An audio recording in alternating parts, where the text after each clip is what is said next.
Hello, my beautiful friends. It's Izabela here again, the World Messenger, and I have a very special guest bringing to the LinkedIn Live that it's also streaming on Facebook as well, on YouTube. You guys know the drill by now, right? I really wanted to have real and raw conversation with today's guest, who is absolute pro in making sales happening in a way that truly are creating tremendous results, not only for organizations that are gaining the sale, but also that customers are being impacted, the way they're done, the things were optimized, and how well they're human-centric and make the difference, right? And who best can deliver than the sales pro himself, who is certified high performance coach and speaker. He's also a podcaster and among many other things. And without further ado, let me invite Mike Szczesniak, I believe, right? Did I get it right? No, that was great. Izabela, thanks for having me. I'm excited. Great to have you. Mike, do you mind, before we go into anticipated topic that everybody wants to know, how they can improve their sales flow and everything else related to sales, a little bit about yourself. You're joining us from New York. I know you've been disrupted heavily. I know you've been going to conferences. You're insanely active in Clubhouse. You deliver so much value. So I'm glad that you stepped away for a second from Clubhouse and everything you do with your clients to give us the high value content with this leadership happy hour, right? Or power hour. Yeah, absolutely. Well, first of all, thanks for having me. This is fun. I don't go live on LinkedIn too much. I remember I was so excited when I got approved for it, when it was like the beta test, and I never did it, not once. So I appreciate you for bringing me on. A little bit about me. So I run a company called The Results Engine. We're a high performance coaching and consulting company, and we just primarily work with sales pros. So I kind of get thrown into the whole sales coaching quadrant of the industry. But for example, this conference I was just at, I was speaking at Door to Door Con out in Utah.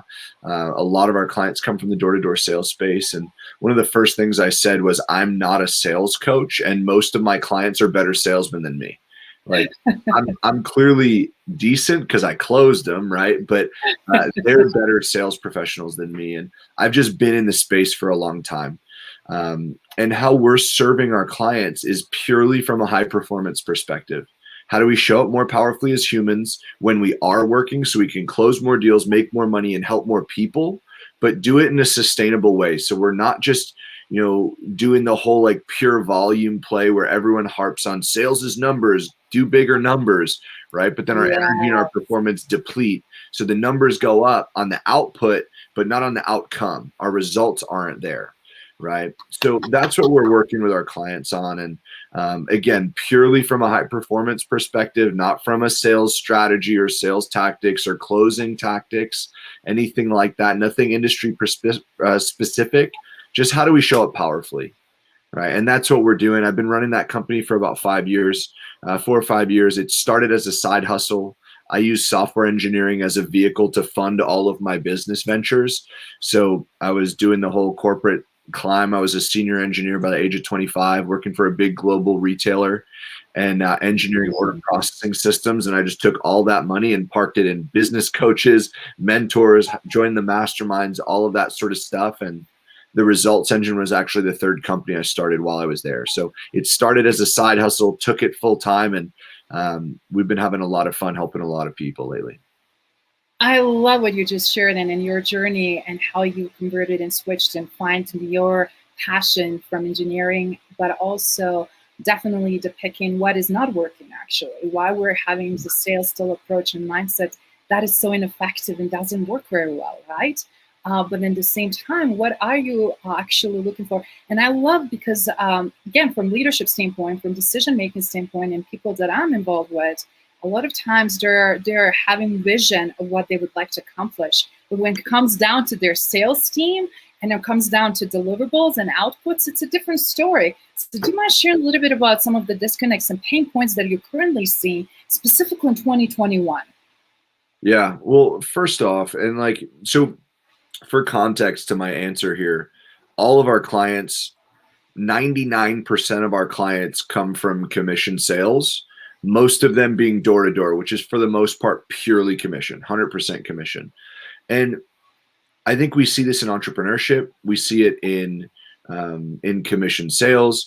We get into it because we want the freedom, right? Like we want to be paid what we're worth. And it's like, I want to produce more so I could earn more. And eventually the freedom oftentimes becomes a crutch. Either we produce so well that within 7 days we're making more money than we did in a previous month at our last role, and then we use that as an opportunity to coast and kind of sink into mediocrity, which is not what we got into it for, right? Or on the other side, we're like, we don't want to build in the structure because we're like, no, like I wanted freedom of my calendar. But the thing is, Izabela, the structure actually yields the freedom, right? Yes, and you and I know that from the coaching and just the things we have to do in our own enterprise in order to really walk the talk and tell others what to do and what's effective, what's not working. But in the same time, how many tasks we do and things that are not even related to sales and success and longevity of the business. And we're just so busy to be busy with tasks that are either more exciting or more naturally coming to us versus the tasks that we really should be doing. And we can turn into to be more exciting and fun, right? Yeah. And that's the biggest piece of the structure that's often missing. Like number one is just having the structure to begin with, tracking our numbers in an effective way, having set hours that we're working. Like if people are working in a more corporate sales role, these usually aren't as big of an issue. But when you're getting into like purely commission where you're knocking doors for a living or whatever it may be, oftentimes you get to set the hours that you're knocking. So that's a huge piece of the structure, but then it's what goes into the structure, right? Like what are the action items that we're going through? And this was a big piece of that talk I gave last month at this conference was like, and I think part of me gets so fired up about this because it plays such a big role for me. Like I got into the high performance space because I had a horrible journey with anxiety and debilitating panic attacks in my early 20s. When I was living, I was living on the Upper East Side of Manhattan. Like everything on the outside was all sunshine and rainbows, like luxury apartment, 6-figure salary, senior title, like all these things that the vanity metrics, right? The stuff that doesn't freaking matter. But I had no idea that it didn't matter back then because I thought it was everything I was supposed to be striving for. But behind closed doors, I was completely broken. And a huge reason for that, because obviously after going through a year and a half of going to the doctors, getting my chest x-ray, doing the breathing exercises, like I thought it was a physical, like a physiological issues. I thought my lungs did not work. I didn't know what anxiety was. I'd never heard about any of this, never met anyone who'd been through it. And after all of that, I was like, okay, well, I have to reverse engineer what's going on. And what I realized was 100% of the attacks I was going through happened in a moment where I felt guilty for not working. Because we are being told and indoctrinated that it's all about work, no life and work balance, chasing the dreams in the wrong way, and not really working internally. And when it's internal disconnect, things backfire, don't they? Yeah, it was the toxic hustle mindset. And it very much, I want to be clear about this, like it very much served me until it didn't, right? But I bring that up to illustrate like the quote that changed the game for me is I realized, well, if I was able to show up more powerfully when I was working, I might not be able to feel so guilty when I wasn't, right? And I didn't realize that doing things doesn't matter if the things you're doing don't matter. Now, to circle all this back into what you and I are talking about, Izabela, like this is what goes into the structure. This is why books like Eat the Frog by Brian Tracy are so powerful. This is why any of these productivity strategies are so powerful, because we have to understand what's actually worthy of our time, right? And who is worthy to give it time to also, right? Yeah, that's another huge piece, right? But I think like first we have to understand like what should actually be filling our calendar, because there's no point optimizing something that shouldn't be done in the first place, right? So that's, I don't know, rant over. But my favorite strategy is something called the Law of Three. It's one of the many chapters in Brian Tracy's Eat the Frog. Basically, it shows us that the science shows that 90% of our results typically come from 30% of the actions. And anyone listening to this, whether you're running a job, whether you're running your own business, you're in commission sales and have 100% ownership, whatever it may be, if we were to all map out the things that if we don't do, they don't get done and everything explodes, typically there's like 7 to 10 items on that list for everyone watching this. So the numbers are showing us that 3 of those items actually yield 90% of the results, right? Everything else should be either eliminated or delegated. And disclaimer, if you have someone you report to, consult them before you eliminate or delegate. I don't want to get my DMs flooded with like, Mike told me to get rid of this. I lost my job. Like, insert disclaimer here, right? Absolutely. But at least it gives us a lens of like what's worthy of time. And forces us also to pause and step back and reflect that we actually don't do much of that. Because when it's chaos and everything chaotic around us, then we just naturally operate in the chaos and we're not even realizing. It's like boiling syndrome, right? You just increase the temperature and increase the temperature before you know you boiled over and it's game over. But really what I wanted to emphasize, if you don't mind, I mean, you're doing the worst possible scenario right now in terms of companies that let go of so many people and only jobs that are keep coming and mushrooming and exploding to a magnitude. It is 100% commission-based sales because the CEOs, the large companies, small companies, doesn't matter where they're in between, they want a growth and they cannot take a risk and they don't know where the growth's going to come from and they don't know who is the winning champion that they're going to get on their employees list or salary list or commission list combination with, whatever ratio they're going for. So with that in mind, you're tackling something that is extremely challenging and specifically in current time for so many people. They're desperate to try to get something done. So given the pain, anxiety itself, just the have been in that situation, not knowing are you good or you're not knowing that you're doing the right things, do you mind just addressing that huge elephant in the room? How is done?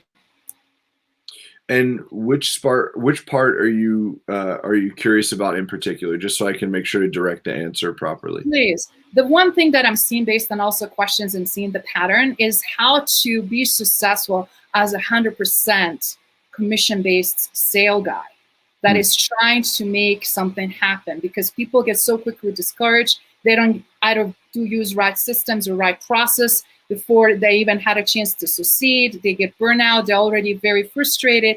And so many people are just giving up. Yeah. Yeah. Well, I think it definitely takes a special type of human to be able to deal with 100% commission based, and those who thrive in that environment love it because there's literally no ceiling to your earning potential. But it's not what everybody wants, right? And that's okay. I think in the high performance world, and this is just a random aside, but I think it's important context. Please. In high performance, clarity is the number one, it's the cornerstone habit, right? I compare it to a rising tide. When you have clarity, everything rises. But when you don't, everything kind of falls back a bit. Right. And something that I see, and this doesn't have to do with sales, this has to do with like social media landscape in general.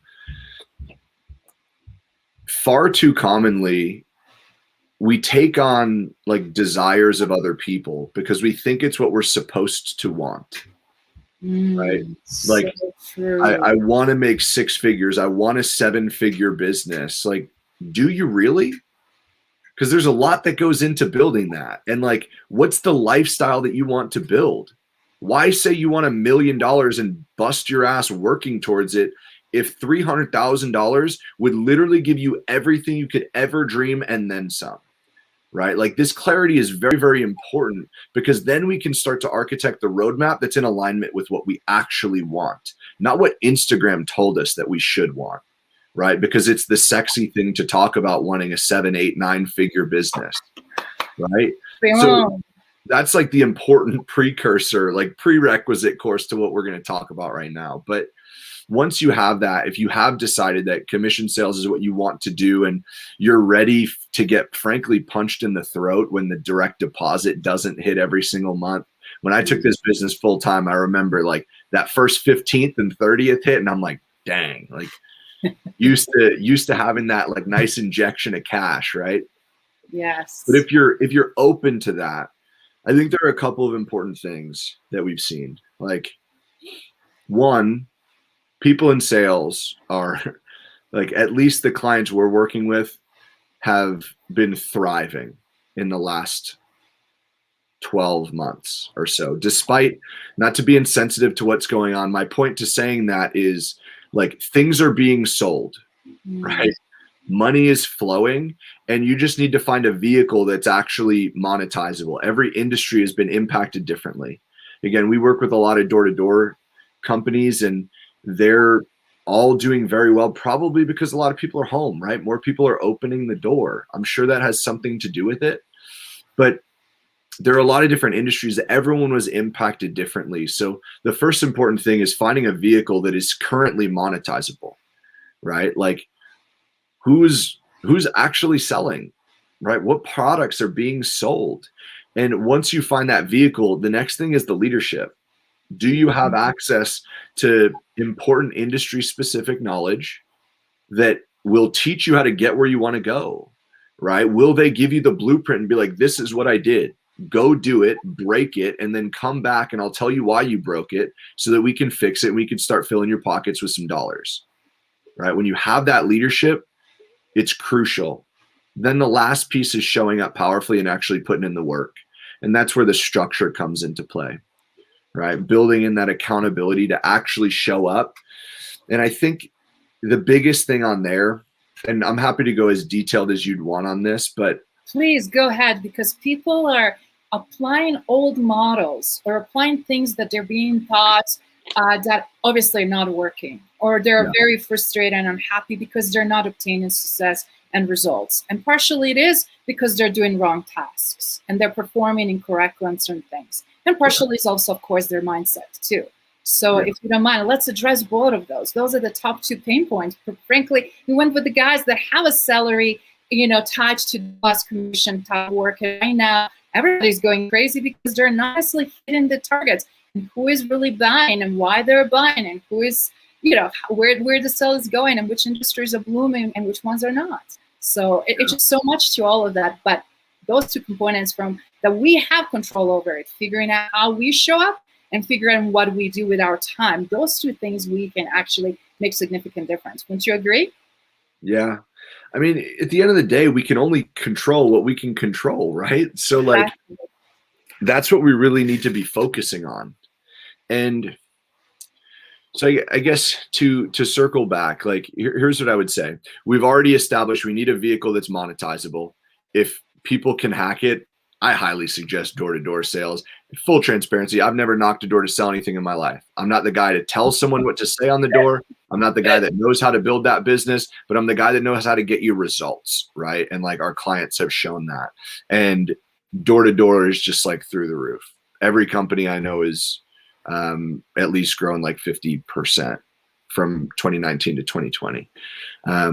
So that's what I would say is, first, we've talked about finding the vehicle. We've talked about having the leadership that has the industry specific knowledge. They know what you need to be doing. You just need to show up and do it. For that third piece, here's what I would say. You have the action items. The first thing that everyone needs to do is map out what their quantifiable non-negotiables are, right? What are the needle moving action items that are worthy of your time? Again, those are coming from the leadership. What are they telling you? For door-to-door, it's doors knocked, pretty much. Like, that's really the only thing that matters, is number of doors knocked, and then some quantifiable action items around, like, sharpening the axe, improving your craft, going through trainings. Maybe that's a company product. Maybe your company invests in some other sort of sales training, right? Those are the 2 main things that we're quantifying.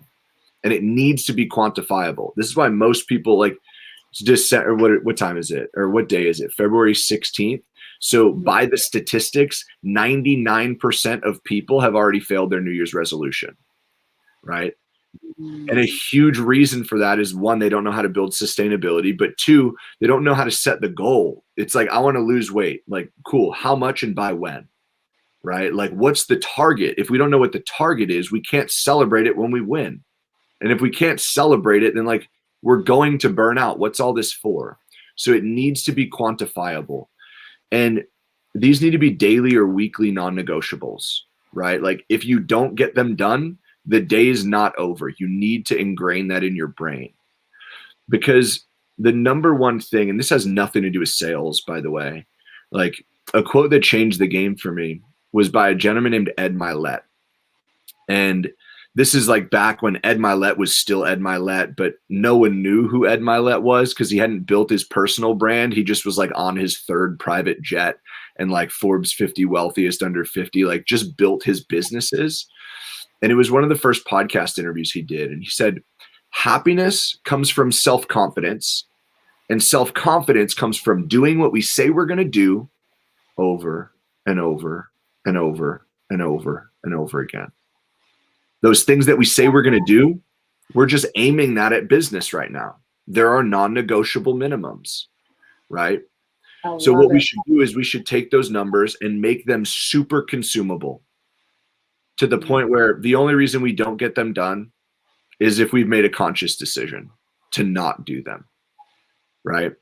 I call that stacking wins, right? It's, you look at anything, and again, this has nothing to do with business. We're just injecting it into the business and sales world. But you look on Forbes and there's countless articles about how making your bed is the number one skill set that you need to build a 7-figure business, right? Like, I'll tell you what, Izabela, like I make my bed most days, like 90 plus, right? Like me too, I confess. Not all the time. Yeah, there are days that I don't, but I will tell you, I check my bank account every single day and it has never deposited $1, right? Making your bed does not correlate to business growth. So why are they saying that? Well, why does any morning routine matter? It just gets us in a state that we're ready to dominate the day, right? And I'm not trying to be naive to the whole like, oh, the mental clarity when you have a clean living space. I get that part. Like that's important as well. But at the end of the day, what's a morning routine? Okay, we make our bed, maybe we meditate, we journal, we do some reading, we have a green drink. Like those are 5 wins that we've stacked right away. Now, what happens when we do that with the non-negotiables in our business, day in and day out? Everyone's job here is just to list or just to make sure that what we're putting into those, they're the stuff that moves the needles. And that's why the leadership is important, right? So if I were to zoom back out, because I just got fired up and ranted for a bit, but here are the important pieces. Quantifiable action items that come from the leadership, right? Around whatever it is for building your business. And again, like this also applies to the life stuff. All of our clients, when we're working with them, their blitzes that we call them are always 50% business, 50% life. And I'll tell you what, the transformation always happens in the life stuff. It's not because you close that next deal. It's like you prioritize date night with your significant other and your relationship has never been better, right? Or like little tweaks around how you're operating your daily life. That's where real transformation happens. Yes. The quantifiable pieces that you have to show up day in and day out. So make those quantities, the metrics that we're tracking, make them consumable to start and just increase them over time. That's how you win. It's a longer play. It's not the sexy stuff to talk about because everyone wants to go pure volume because sales is numbers, right? Yes. But to go pure volume and their energy and their performance go through the floor. And it's so interesting. I love what you're saying. And it's also everybody's aiming on silver bullet, very quick results, everything ball out of the park. And everybody compare with somebody else who is already there and doing it, whatever might be the case. And they think it's like either they're setting themselves for success or failure by watching, but also feeling like I'm not good enough. I'm not good enough. And as a result, they're not good enough. Or are they trying overnight to be this overnight success? And sometimes that might work. But they had to work on that 50%, as you mentioned, internally, so that that shows and expose them externally. When you're happier, when you're more satisfied, when you're healthier, when you're more energized, when you're passionate about something, right? Yeah. So in terms of how you reach your high performance, if you don't mind, because again, high performance, it's also mindset, right? Why should you want to have high performance mindset? Why is so important, and specifically why it's important in sales? Because on the end of the day, yes, we may have a company dictating some of the goals, but if we are believing that we can or cannot, we're right in both scenarios. and more we believe that we cannot, more further away and more delay, and frankly, most likely when we're going to never reach that. So do you mind expanding a little bit upon that on with some of your practical applications, but also things you've seen with the guys that are coming over and over again? Because right now I'm seeing two disconnects, and I love that you touched on leadership, the space that I see that they would like to compensate for things they missed in 2020, and let's charge for 2021, and let's stretch the goals. And those stretch goals sometimes truly actually backfire because they're artificial and create so much extra stress and anxiety. That doesn't also serve people very well either. So it's like understanding how human behavior works, understanding how our pattern work, and understanding where we're truly at. And I feel like a lot of companies actually lost the footing because the growth is being stalled. They're still operating under high level uncertainty. And on top of that, they're having such a low morale. And the fourth piece that I'm seeing is they still did not figure it out. Optimal way of working from home. Those are top 4 CEOs, either small to Fortune 500 companies, anxiety and things that keep them awake at night. And ironically, all of them are connected to that performance, and ironically, all of them are connected to sales. So if you don't mind, I just want to show the connection there from your perspective, please. Yeah. Well, at the start, you asked, like, why should someone want a high performance mindset and like high performance? And just to touch on that really quickly, I think, like, again, it comes back to what you want. Like, if you want to be more, do more, and have more, you probably want to elevate, right? And like high performance is the way to do it. Now, when we talk about high performance in general, there's many, many pillars. We talked about clarity. Clarity is the cornerstone habit, but there's also energy, productivity, courage, influence, like many, many different pillars. And I don't think we have time to dive into all of them, but the 3 that I think move the needle the most, and this is, again, more action item than mindset necessarily. I think the 2 go hand in hand, but I think the biggest piece is clarity, energy, and productivity. Those are the 3 that move the needle the most, right? We have the clarity of what we want. We generate the energy to show up powerfully. And then once we've done those 2 things, then we can start to optimize and maximize the calendar to get more results.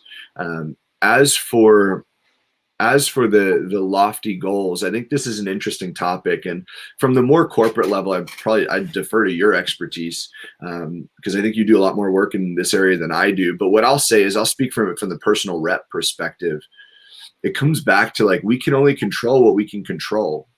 So all we can control as a rep or as someone building a sales business within an organization, because we're all like independent business owners essentially, right? Is all we can control is how I'm going to show up, the goals I'm going to set, how I'm going to increase my performance, and how I'm going to generate revenue, which ultimately means more cash in my bank account, more food on the table for the people I care about, and more opportunity to serve and impact at a grander scale in the world, right?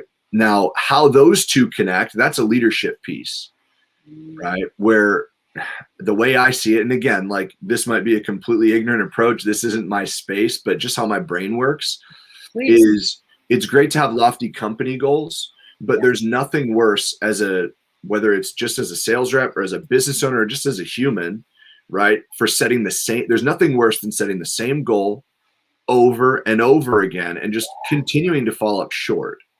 It's a killer of morale. It's a killer of excitement. It's a killer of everything. You're spot on. And specifically the ones that are done so artificially, calculation-wise, I'm like talking, how do you actually even set those goals? And how do you calculate it? How do you set up the stretch goals? And because this is what we did into 2019. It was like, guys, we did not have ever the situation we're having right now. That doesn't mean also giving each other excuses to low perform and to be disconnected and not really care and not giving our best. But how can we give our best when we also don't have a shared understanding what is actually working? And I'm seeing also people selling wrong things because nobody is now buying certain things and they're buying more of something else. And how do you now, from 10 or 15 products, focus and maybe laser focus on 2 or 3, right? I also feel like it's just a common sense around knowing what is hot, what users want, what your targeted audience desire, and then doubling down on that. I feel like it's also that requirement for strategic advisory thinking and leadership, and then bringing, everybody else, including sales and marketing. Because if we're marketing something, but we cannot sell it, or we're selling something that we can actually deliver, that is also completely right now creating so much friction. And I'm just curious, do you see some of that? And what would you advise from your perspective? And then what do you see that is super hot and it's working very well? I know it's a lot of questions here, but please pick whatever feels and then just go for it. So the earlier few questions in that bunch, I would say is probably like far outside of my expertise. I agree with you though. Everything you're saying makes tons of sense to me. And I think the gap that I was talking about earlier, just to close that loop, was like, it's one thing to have lofty company goals, and how they determine that, that's up to them. That's not my space. But I think it's another thing to then project that onto the reps, right? And as a rep, the biggest thing that we can do is focus on doing us. Focus on what are we going to do to hit our numbers that we're co-creating with our leadership, and then making sure that the leadership is helping the sales reps to hit those numbers, not like some outlandish quota that we know isn't fair, and it's really just built so that we can protect our profits because 2020 we bled money, right? Like that's not, I promise you there are industries where talented sales professionals will go and they will make a boatload of money. So you may be saving some pennies right now, but long-term it's going to kill your business if you do those things. So that's what I would say to that. As for what's hot, like, again, my business is very niche. 99% of our clients come from door-to-door sales. So for context, for people who are like, wow, that's still a thing, or like people knock doors and sell things. Yes, they do. Typically that looks like solar. Solar is like a gold rush right now, especially in the US with all the tax incentives, the federal tax credits, all those sorts of things. And obviously green energy is just a big global initiative. So that's a big one. Roofing is sold door to door a ton, whether that's storm restoration, hail damage, all the above. Pest control is a huge industry.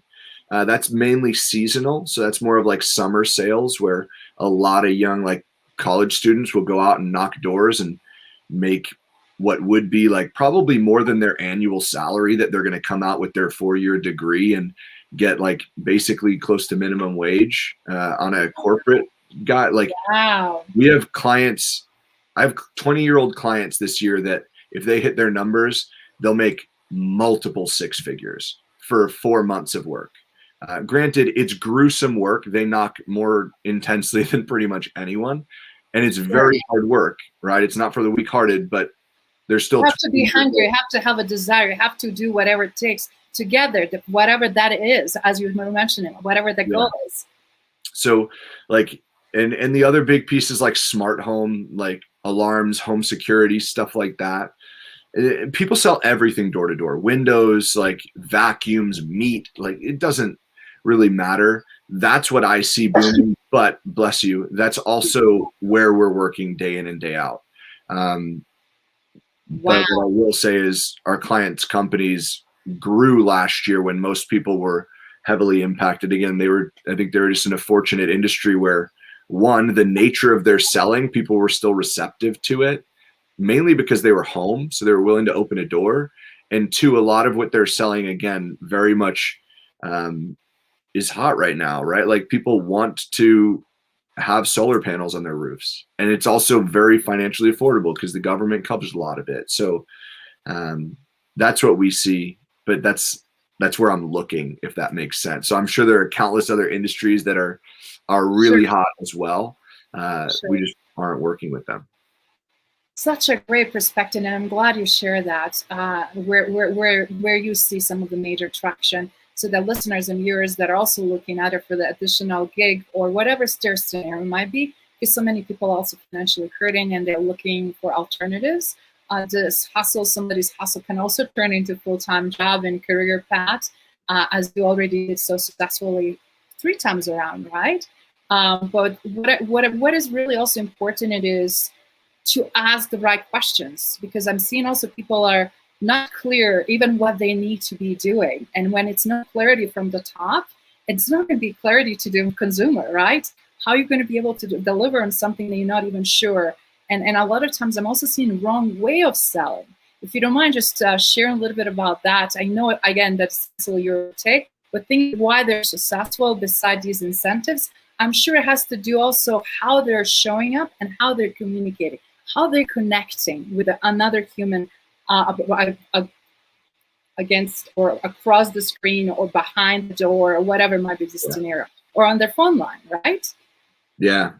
Yeah. And I think where I'm going to go with this answer is probably also part of the reason that the turnover in door-to-door is so high, right? And the main reason for that is it's really hard, right? Think about it. Sales is a transfer of emotion, and emotion is just energy in motion. The emotion that I have to have on the other side of a Zoom call is one thing if there's video.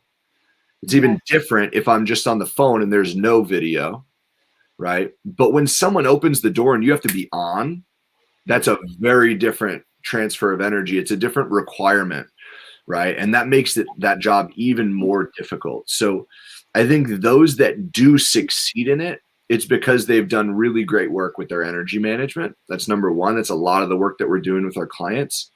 But two, like, I think communication is always important, right?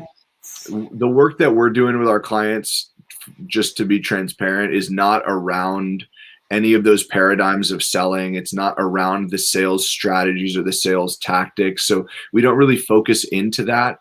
What we more focus on is helping them figure out what are those resources they have from the leadership, what can they do to bring their skills to the next level, like what is that we're going to plug into the blitzes, and then we build structure around it. So for everyone listening to this, like that's what I would look at. And you hit the nail on the head, Izabela. It comes down to the quality of the questions that we're asking, right? If we're just beating our head and like, I just got another no, like, cool. Why did they not close? Do you record your calls? Can you go back through and look at what's not working? Can you bring those calls to some sort of leadership and help ask for feedback? Are there trainings that your company's offering? Do they have sales training like programs that you can get a license to and then go and work through? Like figure out where the sticking points are. And oftentimes another piece of this is literally looking at your conversion. So whatever your sales cycle looks like, I'll use solar for an example. How many doors are we knocking is one metric, right? The next metric is how many of those doors am I actually talking to someone?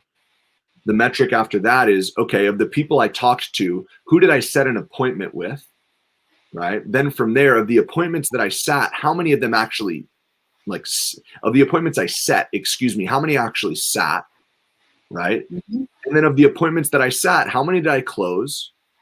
And then of the deals closed, there's one more step in solar, which is actually getting the panels installed, right? Which is usually where a lot of the commission income comes from. So in all of those steps, if we track all those numbers and we know what the industry standard is conversion from one to the next, well, then we can see like, oh, okay, well, you're only talking to 11% of all of the people, like only 11% of the doors that you're knocking, are you actually talking to someone, right? How we solve that problem is going to be very different than, well, only 20% of the appointments you set are actually sitting. Like those are different things to work on. But it comes back to clarity. When we track those numbers, we can start to figure out what levers we need to pull, where we need to improve, all these sorts of things. And that can at least point us in the right direction. So I don't think that was answering your question in the slightest. Actually, it is actually. And that just proves how actually old-fashioned sales models are actually going changing dramatically, and how actually matrix culture and data is one component, but must do development of your people and your talent. And right now, even if it's downtime, what do you do in that downtime? How do you show up to help those people? And are you showing up and helping them with the right thing? Or are you still bringing models and structure and infrastructure way before COVID, which was completely different game plan? Right now, the ones that are succeeding is exactly the ones that I'm also seeing with exactly with what you do. And only the difference it is, are you sitting maybe with such a small group of individuals and independent owners or small companies and enterprises, but that is the snowballing effect where I'm also seeing that should be happening even with the large enterprises. And unfortunately, it's not, because they're not pivoting as fast enough, and they're not looking things from very different lens and including pieces they're missing, and also taking a lot of stuff that it's not anymore necessary and not needed. Yeah, I agree. An equation it is, again, performance. And I'm glad that you come in also from high performance infrastructure, because if you don't install that key and demonstrate what that looks like, you cannot teach other people to do that. And a lot of times we have people who are teaching, they don't have a clue what they're talking about. Theoretically sounds fantastic, but practically they cannot convert and they cannot replicate that. That's where true success is. And that's why I wanted to talk to you, Mike, because you're able to replicate that in many different industries. And that is the secret sauce. If nobody can replicate success and everything you were just saying is theoretical, is that true success? And is it really working? And that is where we need to see. That is the same thing. It doesn't matter what role we have. Leadership position with a title, with decision, with empowerment and power, or just simply whatever else might be, supporting team player on the team. All of that has to work hand in hand. And that's the beauty that I honestly wanted to just to highlight, because so many organizations are missing what that new dial is looking in order to move to their north, to whatever they're targeting and whatever they're focusing on or should be focusing on. Culture is shifting for sure. And I mean, I think a lot of that has to do with just the rapid growth of technology, and obviously the workplace culture is shifting as well. It's going to be a long time for those who are in an office. It's going to be a long time before that comes back for a lot of people. So I think you're spot on. Like, there's a lot that's shifting, and people need to make sure to shift with it, especially if you're running a sales organization. Because again, like, I want to underline, like, there are industries that are thriving right now, and good salespeople will find them, and they will make a boatload of money. So if you want to retain your talent, you need to make sure to build a culture where everybody is continuing to win. And that doesn't just look like comp plans. That looks like overall company culture. Like, fulfillment needs to be through the roof, like all of the above. And you need to find ways to do it. I have clients who, or not clients, excuse me, I have colleagues in the space that run big businesses all around North America that are good friends of mine. And some of them got rid of their offices. They're now hosting their meetings, and like every other week at like wineries. Like, they're getting very creative. Yes. To just build culture in the team. And I don't know what that looks like for everybody, but like, put your thinking hats on and like continue to build that, because it's going to be very, very important as we continue to move through whatever's happening in the job landscape.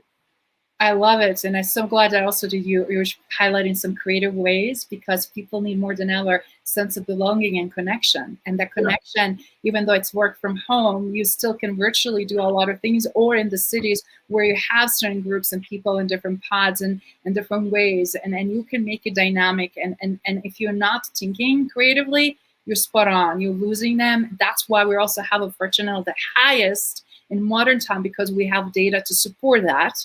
The lowest morale, the lowest performance, and lowest engagement.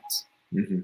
And speaking with high performance coach who actually can succeed in most brutal and most challenging ways in sales that are 100% commission and door to door. If you can succeed in that environment and knowing what it takes, then you can take on anything else with the nice cushy sales commissions and whatever else you have, and phenomenal products and great, fantastic brands of the large companies.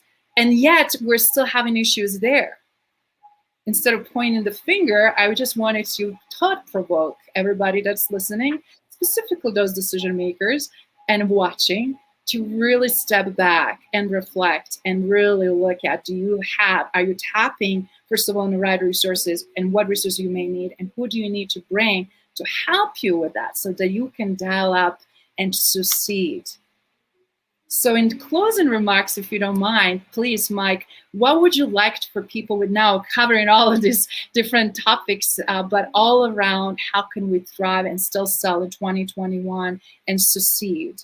What would be some actionable reminder of all things already mentioned, or a few steps that you really want to guys to get from that high performance mindset so that they can elevate the game with their teams and with their leadership? Yeah. So I would just reiterate what we've already talked about a decent bit, which is structure yields freedom. So if we know exactly what we need to be doing on a daily basis and we map it out and we quantify it, right? Quantifiable metrics. So you know when you hit it, well, then you just do those things, do them consistently, and you can slowly increase those numbers over time. Just like you do in the gym when you progressively overload the weight that you're doing, the reps that you're doing, whatever it may be, like willpower is a muscle just the same. And that's how you win. It's a longer play, but it's a sustainable play. And I don't know about you, Izabela, but I'm not trying to build a boatload of wealth once and then just let it all fall apart and not be able to do it again. Right. I want to do it over and over and over again. And I'd imagine anyone listening to this wants the same. So sustainability is key. So have those quantifiable metrics, show up day in and day out. Don't go too crazy on the metrics immediately in terms of volume. The volume will come with time. Consistency wins, and that's what the universe rewards. Wow. Wow. Look at you dropping some amazing golden nuggets here. That is gold. That's fantastic. Okay, guys, now you got it. And if you have any more questions, where they can find you, Mike? I know you're super busy, so where would you like to viewers and listeners to get a chance to chat with you? Because I'm sure will be a lot of follow-up conversations from here. Yeah, if anyone has any questions, just slide in the DMs. Instagram's the main platform. Either myself or someone from my team will answer. We've spent a little bit of time on LinkedIn, so any questions you have, slide in the DMs. Let's get them answered. And if this content resonates, you want more of what we're doing, like the biggest place we're producing content is the podcast. We took the beginning of 2021 off just to regroup and relaunch, but coming in March, we're going to be relaunching. So we're doing 3 episodes a week, 2 interviews, 1 solo episode. And the solo episodes every Friday are just actionable stuff like what we're talking about, not cookie cutter fluff that we see all over the internet. That's all theoretical and not actionable. Like, do this, get that. That's what we're doing on Fridays. So if people want more content, that's the place. It's called the Results Engine Podcast on all major platforms. And any questions, slide in the DMs. We answer all the DMs and happy to support.